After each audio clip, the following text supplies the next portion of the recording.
فاحنا هنبدا ناخد من الدرس الاول، وهناخد نقط سريعه، النقط السريعه المهمه واللي هتوضح لي او نقدر نكمل بيها المعلومات. يعني اول جزء هبدا بيه ايه الفرق بين الاقواس دي ودي ودي، او العكس لو كانت الاقواس كده. فاحنا عارفين ان القوس الاولاني ده اسمه قوس زوج مرتب. الزوج المرتب عباره عن قيمه للسين وقيمه للصاد. عليكم السلام ورحمه الله. الزوج المرتب عباره عن قيمه للسين وقيمه للصاد، وهو بيمثل النقطه. هو في الاول وفي الاخر ما عندوش حاجه غير ان هو بيمثل النقطه واحده بس. لما يبقى عندنا محاور الاحداثيات واجي اقول النقطه هنا، فبجيب قيمه السينات من المحور الافقي وقيمه الصادات من المحور الرأسي. الاقواس دي اقواس مجموعه، والمجموعه ممكن يكون فيها عنصر او اثنين او ثلاثه او اربعه او عدد لا نهائي من العناصر. لا، ده ممكن كمان ما يكونش فيها عناصر اصلا، اللي احنا بنقول عليها فاي او المجموعه الخاليه، وبنقول ان دي اسمها الفتره. والفتره هي طريقه لتمثيل المجموعه، هي اصلا مجموعه بس مجموعه من الاعداد الحقيقيه اللي بتبدا برقم وبتنتهي برقم، وبنبدا دايما بالرقم الصغير ونقول الى الرقم الكبير. وبرضه عشان هي مجموعه ممكن تكون عنصر واحد او اكثر من عنصر. الفتره اشتغلنا عليها في ثانيه اعدادي ودرسناها بصوره اكبر، مش هركز معاها، لكن هركز السنه دي مع المجموعه، وهركز اكتر مع الزوج المركب اللي هو الوحده الاساسيه لبناء الداله. الزوج المرتب ده هو مفتاح الداله اللي بنتعلم منه قصه الداله. وعشان كده اول قانون عليا السنه دي او اول قانون بدرسه السنه دي بيقول لي اذا كان الزوج المرتب س وص بيساوي الزوج المرتب أ وب، فإن س بتساوي أ وص بتساوي ب. ده معناه على طول إن السين بتساوي أ وإن الصاد بتساوي ب. المسقط الأول بيساوي المسقط الأول، والمسقط الثاني بيساوي المسقط الثاني. أو بنقول الإحداث السيني بيساوي الإحداث السيني، والإحداث الصادي بيساوي الإحداث الصادي. ودي بتبقى نقطة مضمونة في الامتحان، بتيجي في الامتحانات دايما، وهي من النقط المضمونة اللي المفروض أحلها بسهولة. مثال على كده لما يجي يقول لي إذا كانت 2 وس تربيع تساوي ص زائد 3 وخلينا نقول 25، فإن س تساوي كم وص بتساوي كم؟ خلينا نشوف هجاوب ازاي. ادام زوج مرتب بيساوي زوج مرتب، يبقى المسقط الاول بيساوي المسقط الاول. يبقى عرفت ان ص زائد 3 دي هتطلع بكام؟ ب2. احل معادله عاديه، اعمل ناقص 3 هنا وناقص 3 هنا، فالصاد بتاعتي تبقى بسالب 1. خلاص جبت الصاد بسالب 1. طب عايز السين، ما انا المسقط الثاني هيساوي المسقط الثاني، يبقى س تربيع هتساوي 25. باخد الجذر التربيعي للطرفين، يبقى س بتساوي موجب او سالب 5. من الاسئله المباشره او الاسئله اللي بتبقى على طول موجوده، وفي سؤال عندنا في الكتاب على ما اذكر هو موجود بالصوره دي: اذا كانت س اس 5 وص تكعيب بتساوي 32 و27، فإن س زائد ص بتساوي كام؟ وما اجي احله هنا كالعاده هقول ايه هنا يا انس؟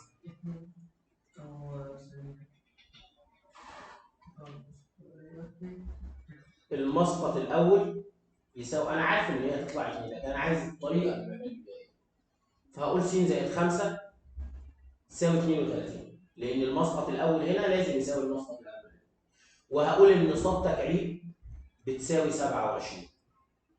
طبعا سواء حليتها كمعادله ينفع او لو حضرتك كتبت على الاله الحاسبه كده هتلاقي زرار على الاله الحاسبه الجذر التربيعي جنبيه هنا مربع كده. جوه المربع ده هتكتب كام؟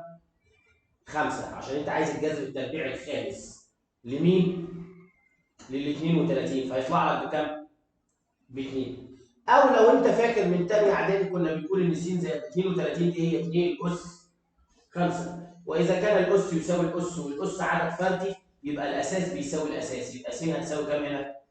2. بنفس الطريقه صاد تكعيب تساوي 27، يعني هجيب الجذر التكعيبي فالصاد تبقى ب3 او اقول ال 27 3 اس 3 ودام الاس بيساوي الاس والاس عدد فردي يبقى الاساس بيساوي الاساس، يعني الصاد هتساوي 3. طب انا عايز س زائد صاد يبقى 2 زائد 3 اللي هي بكام؟ ب5. بعد كده هتدخلني في موضوع اسمه حاصل الضرب الديكارتي. حاصل الضرب الديكارتي والمقصود بيه ضرب المجموعات. ازاي اضرب مجموعات؟ ازاي اضرب مجموعات؟ بيقول لي اذا كانت س وص مجموعتان منتهيتان غير خاليتان فإن س ضرب ص ينفع ضربهم؟ طب لما ضربهم الناتج هيكون ايه؟ هيكون ازواج مرتبه، حيث ان الالف دي عنصر من عناصر السين والباء دي عنصر من عناصر الصاد. تعال نترجم الكلام ده. اولا بيقول لك الحاله اللي احنا هندرسها دلوقتي ان السين والصاد مجموعتان مالهم منتهيتين، لازم يكون عدد العناصر فيهم معروف، فيها 3 عناصر، فيها 4 عناصر، فيها 5 عناصر، انا عارف في كام عنصر. وغير خاليتان، يعني ما تجيبليش فاي في الموضوع، ما تجيبليش مجموعه ما فيهاش عناصر وتقول لي خد اضربها. هو ما ينفعش، لا ينفع، بس اللي احنا هندرسه دلوقتي مجموعتان منتهيتان يعني عدد عناصرهم محدود، وهضربها وهو غير خاليتان يعني الاثنين فيهم عناصر. فلما ضربهم مع بعض الناتج يبقى ازواج مرتبه. الازواج المرتبه دي العنصر الاولاني تاخده من المجموعه الاولانيه والعنصر الثاني يكون من المجموعه الثانيه. توضح اكتر بالارقام لما اجي اقول اذا كانت س بتساوي 1 و2 و3 وصاد بتساوي 3 و5، عايز اعرف س ضرب صاد يطلع بكام؟ قال لك تبدا تاخد عنصر من هنا مع عنصر من هنا، بس كمل كل العناصر، تقول 1 و3 1 و5، خلاص خدت الواحد مع كل دول. بعد كده 2 و3، بعد كده 2 و5، طب باقي حاجه؟ باقي الثلاثه، يبقى 3 و3، بعد كده 3 و5. ده كده اسمه حاصل الضرب الديكارتي. ضربت المجموعه س في المجموعه ص.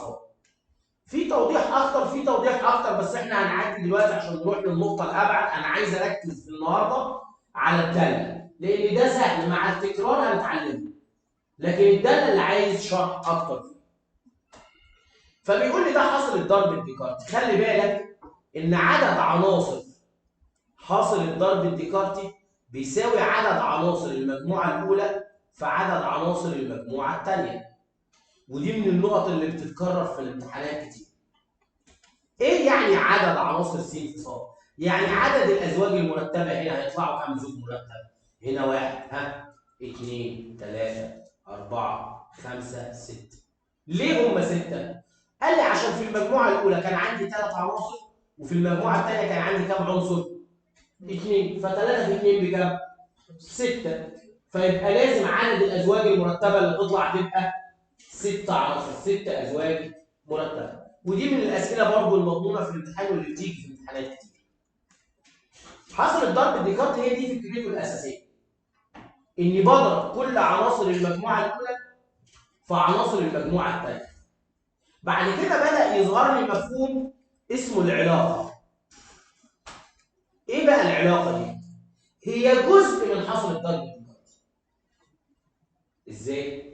العلاقه بين مجموعتين يعني في شرط موجود، فالازواج المرتبه اللي بتحقق العلاقه باخدها معايا، والازواج المرتبه اللي ما بتحققش العلاقه خلاص ما بكتبهاش معايا. عشان كده بنقول ان العلاقه بتبقى جزء من حاصل الضرب الديكارتي. تعال ناخد مثال. انا اجي اقول لك ان السين عباره عن 1 و2 و3، والصاد بتساوي 1 و2 و3 و4 و5، وكانت عين دي اسم العلاقه. لو كتبت وكانت فاء يبقى العلاقه هنا اسمها فاء، وكانت لام يبقى لام هنا اسم العلاقه، وكانت عين علاقه من س الى صاد، يبقى العلاقه بتبدا من السين بتروح للصاد، حيث الف عين ب. ايه ده؟ يعني اللي بيربط الالف بالباء تعني، خلينا نقول الف زائد 1 يساوي ب. دي كده اسمها القاعده اللي انت هتطبقها. لكل الف تنتمي لس وب تنتمي لصاد. يقول لك اكتب بيان العلاقه ومثله، خلينا نقول المره دي بمخطط بياني، وهنبقى نشرح السهم في اي وقت تاني. تعالوا نشوف انا هحل الكلام ده ازاي. قسم المساله بتاعتك، السين واضحه والصاد واضحه. فين القاعده اللي انت هتطبقها؟ الف زائد 1 يساوي ب. الالف بتروح تجيبها منين؟ يلا ناخد الالف، السين اهي. اول حاجه في السين مين؟ عايز اعمل عليها ايه؟ 1 زائد 1 كام؟ هل الاثنين موجوده الناحيه الثانيه؟ يبقى اول حاجه في العلاقه الزوج المرتب 1 و2. بعد كده مين اللي بعد كده؟ هعمل فيها ايه؟ هطبق العلاقه زائد 1. طب 2 زائد 1 موجوده الناحيه الثانيه؟ يبقى تمام، هتبقى 2 و3. طب اللي بعد كده 3 زائد 1 موجوده؟ موجوده، يبقى 3 و4. هل في عناصر تاني في السين؟ خلصت انت كده. واخد بالك ان دول 3 ازواج مرتبين بس. لو انت كتبت حاصل الضرب الديكارتي كنت هتقول ايه بقى؟ 1 و1 و1 و2 و1 و3 و1 و4 و1 و5، بعد كده تقول 2 و1 و دول كانوا هيبقوا موجودين في حاصل الضرب الديكارتي. كان هيبقى عندك زوج مرتب اسمه 1 و2، بس هو الوحيد اللي نفع في العلاقه دي. يبقى انا جزء من حاصل الضرب الديكارتي هو العلاقه. طب ده اسمه ايه؟ هو ده اسمه بيان العلاقه. لما اقول لك اكتب بيان العلاقه يعني تكتب لي العين ايه الازواج المرتبه الموجوده. طيب مثله بمخطط بياني. همثل بمخطط بياني ازاي؟ محور افقي ومحور راسي. الافقي عملناه في الاخر اهو، والراسي كان الناحيه الثانيه. بس عشان دول مجموعات منتهيه يبقى لازم تقفل المحور الافقي وتقفل المحور الراسي. يبقى شكله عامل كده.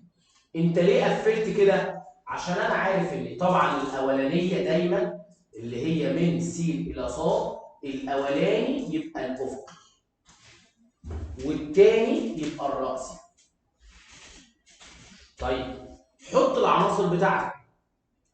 نقول هنا مثلا السين فيها 1 وفيها 2 وفيها 3، هم 3 عناصر اهو. واعمل خطوط ينفع اعملها بايدي وينفع اعملها بالمسطره، ما عندكش مشكله. طب الصاد كان فيها مين؟ لا، الصاد فيها 1 و2 و3 و4 و5. كل خط برضه لازم تعمل له الخط بتاعه.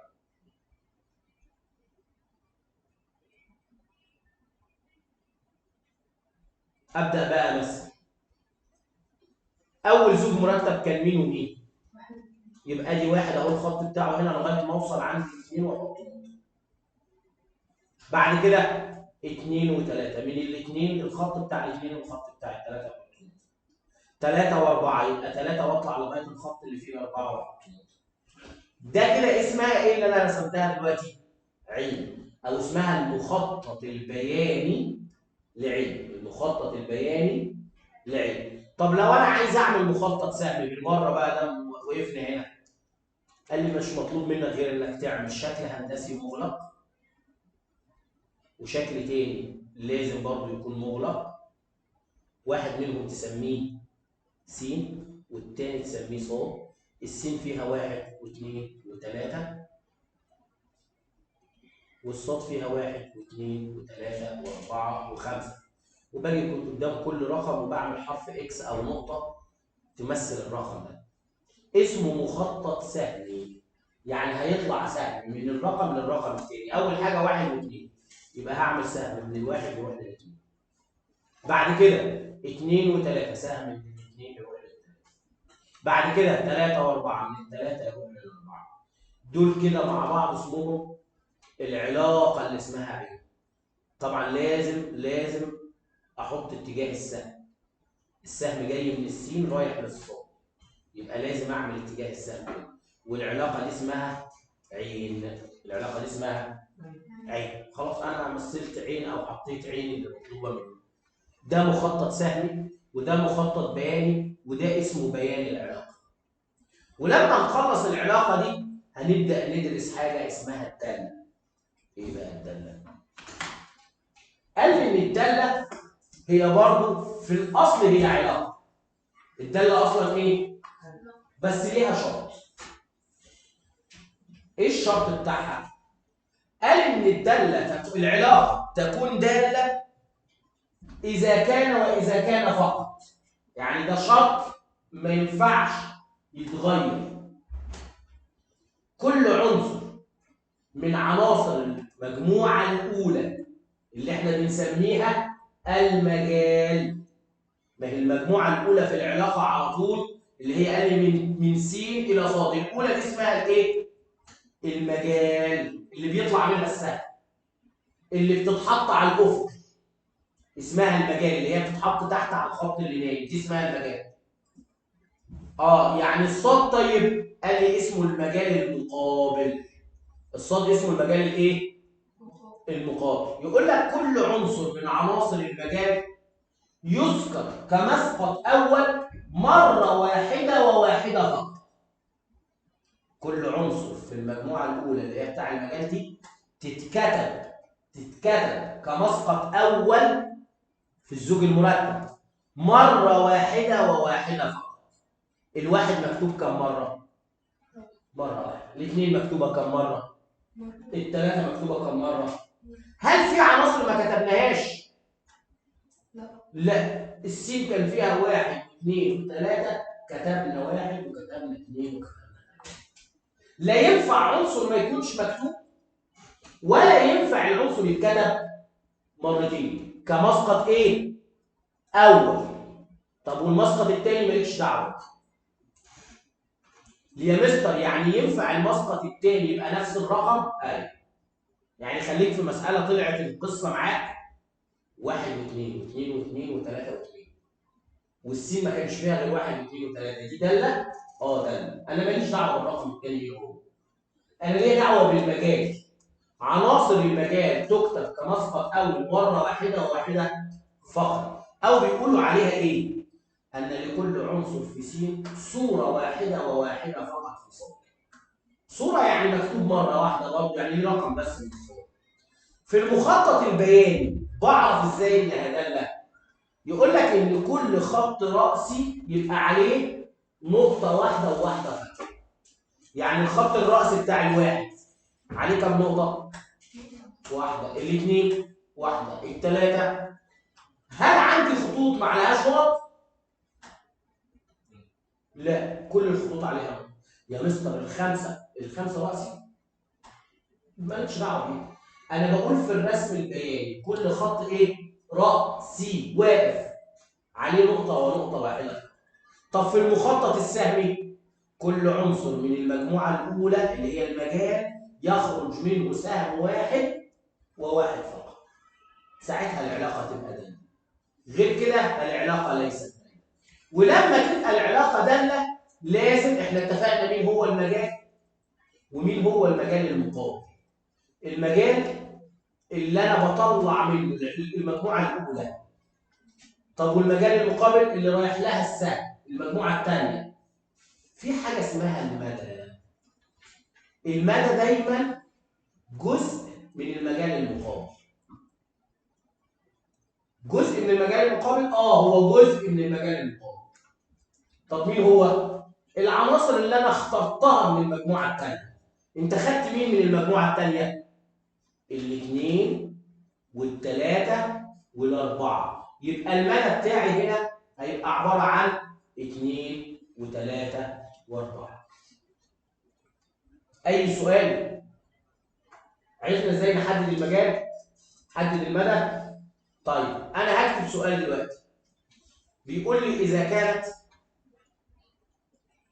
عين د حيث عين تساوي 2 و5 3 و5 4 و5،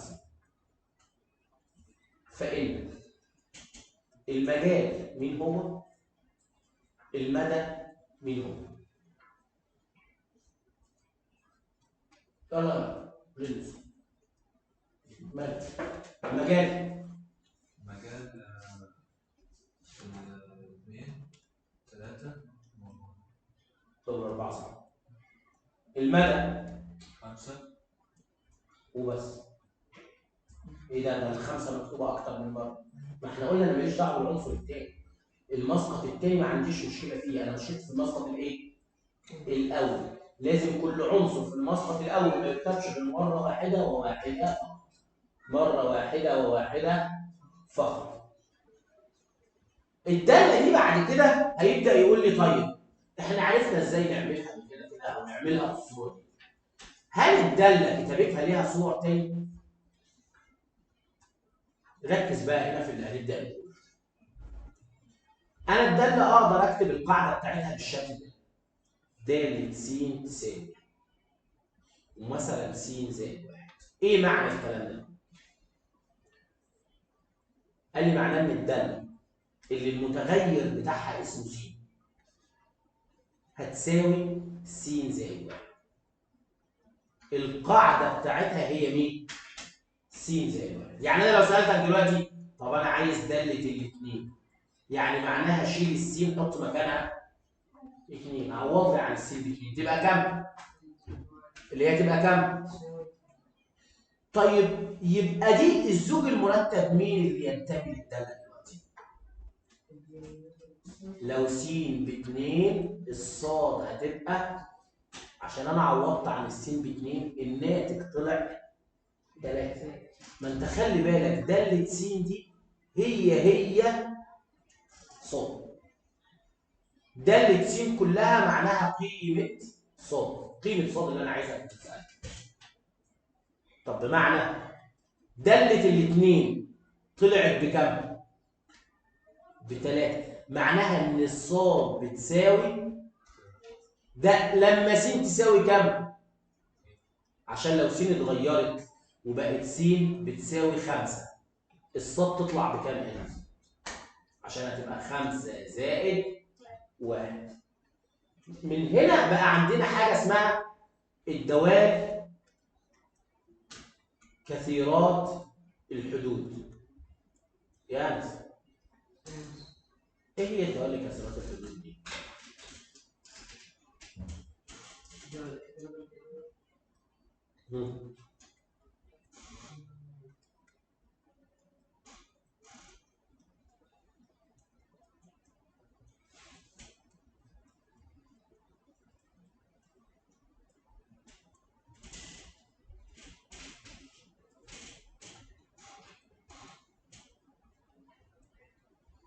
هي دي اسمها الدوال كثيرات.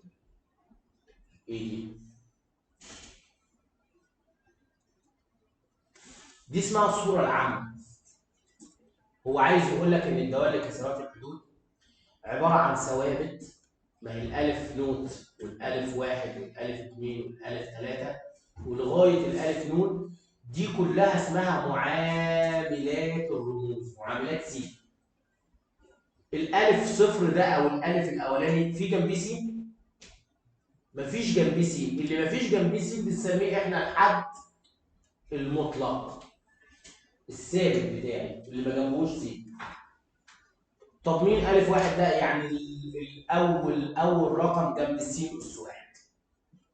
الالف صفر والالف واحد والالف اتنين وهكذا لغايه الالف النون، دول كلهم ينفعوا يبقوا اعداد حقيقيه. اي ارقام حقيقيه تنفع. النون لازم تبقى عدد طبيعي. طبيعي يعني ايه؟ يعني من صفر واحد اتنين تلاته الى ما لا نهايه. يعني من الاخر هو عدد لا ينفع يبقى سالب ولا ينفع يبقى كسر. الاسس اللي على السين لا تنفع تبقى سالب ولا تنفع تبقى كسر. وعندي حاجه اسمها الدرجه. الدرجه دي اللي هي اعلى اس موجود. يعني انا لو جيت كتبت داله س تساوي 2 س زائد 5، هل الداله دي كثيره حدود؟ اروح اجري على السين على طول. ادام الثوابت الارقام دي اعداد حقيقيه ماليش دعوه بيها. السين اللي عندي فين؟ هنا. الاس بتاعها كام؟ عدد طبيعي؟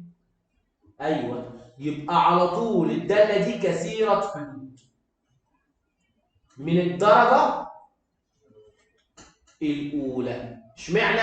عشان السين اس واحد. اعلى اس موجود عندي كام؟ واحد، فبقت درجه كثيره حدود من الدرجه الاولى. طب كتب لي الداله بالصوره دي، داله س تساوي 5 س تكعيب زائد 3 أس سالب 3 س تربيع ناقص 5 ص آسف ناقص 5 س زائد جذر 5. كثيرة حدود دي؟ ده عدد حقيقي ولا لا؟ طب وده؟ وده؟ وده؟ كل ده عدد حقيقي. انساهم بقى. روح للسين. الأس بتاعتها كام؟ عدد طبيعي؟ براءة. الأس بتاعها كام؟ براءة. الأس بتاعها كام؟ براءة. في س هنا معناها إنها س أس كام؟ خلاص مش موجودة، اعتبرها مش موجودة. كل الأسس أعداد طبيعية، يبقى دي على طول كثيرة حدود. طب من الدرجة كام؟ أعلى أس في اللي موجودين كام؟ 3، يبقى دي من الدرجة الثالثة. طب تعالى نشوف الشكل ده. دالة س بتساوي 1 على س مضروبة في س تربيع زائد س تكعيب.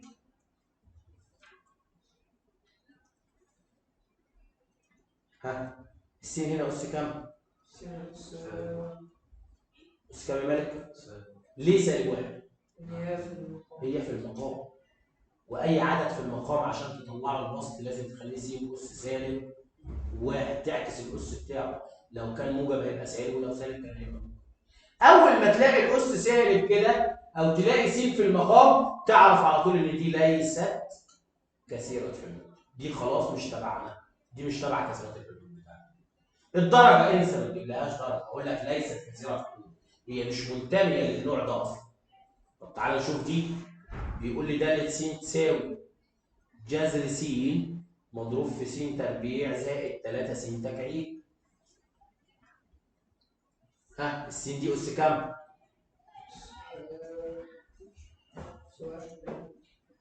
ما هو الجذر يعني إيه؟ ما ده جذر تربيعي وهي أس واحد، يبقى 1 على 2. احنا خدنا قبل كده لو الجذر المعامل بتاعه ألف وهي س أس ب، يبقى هي أصلا س أس ب على ألف. يعني أنا لو قلت لك الجذر التكعيبي لس أس 5 يبقى هي س أس 5 على 3. فطبعا هنا 1 على 2. ده عدد طبيعي؟ ده عدد طبيعي؟ يبقى دي ليست كثيرة حدود. دي مش كثيرة حدود. أخلي بالي من التركاية الصغيرة دي. بيقول لي دالة س تساوي س في س أس 4 زائد 5 س تكعيب. الدالة دي كثيرة حدود ولا لا يا ابو؟ كذا رقم.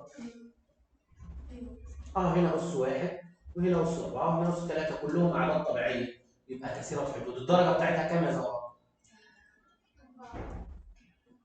من الدرجة ليه بقى؟ لان في س بره لما تتضرب في اللي جوه دي تركايه بيعملها هو دايما، فخلي بالك. فدي هتبقى من الدرجه الخامسه مش من الدرجه الرابعه. وبعد كده بقى لما هو جه في الحته دي قال لك تعالى ركز معايا بقى، وتعالى ندرس الدوال لكثيرات الحدود. هندرس بعض الدوال لكثيرات الحدود، وبدأ لي بأول نوع عندي حاجه اسمها الداله الثابته. كل الدوال اللي احنا هندرسها دلوقتي اسمها دوال لكثيرات حدود، كلها اسمها دوال لكثيرات حدود. طيب تعالى، ايه الداله الثابته دي؟ قال لي داله س بتساوي باء، او داله س بتساوي الف، او داله س بتساوي ج، عشان هم بيستخدموا رموز كتيره، كل كتاب بيستخدم رمز. انا مش فاكر الكتاب بتاعنا بيستخدم ايه، بس ايا كان المفروض ان الباء او الالف او الجيم كلهم اعداد حقيقيه، كلها اعداد ايه؟ يعني من الاخر داله س بتساوي رقم، فيبقى اسمها داله ثابته. طب هو قال عليها ثابته ليه؟ عشان ما بتتغيرش، ما فيهاش متغير، ما فيهاش س. ما ايه اللي بيخلي الداله تتغير؟ ان انا موجود عندي س، فالسين لما تبقى بواحد يديني ناتج، طب لما تبقى باثنين يديني ناتج مختلف، طب تبقى بثلاثه يديني ناتج مختلف. طب تعالى هنا، لو انا قلت لك داله س بتساوي 3، هات لي داله الواحد. يلا هنشيل السين ونحط مكانها واحد. فين السين؟ يبقى هتفضل. طيب داله العشرة تطلع بكم؟ 3. طب داله الالف هتطلع بكم؟ طب داله سالب 1000 هتطلع بكم؟ ما هي داله ثابته ما بتتغيرش، القيمه بتاعتها ثابته. الداله دي لما تيجي ترسمها تمثل بخط مستقيم يوازي محور السينات ويقطع الصادات في النقطه بتاعتها، النقطه باء، النقطه الف، النقطه ج. يعني لو انا بمثل دي اللي هي داله س تساوي 3، يبقى هو هيقطع الصادات في النقطه 0 و3. دايما الداله الثابته تمثل بخط مستقيم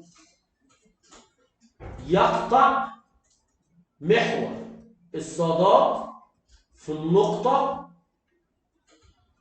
0 وقيمة الدالة نفسها، ولازم يكون ايه؟ يوازي محور السينات، لازم يكون موازي محور السينات. فدي اسمها الدالة الثابتة. نوقف النهارده هنا وهاني تعيش وصغيرين ونبقى نلم لك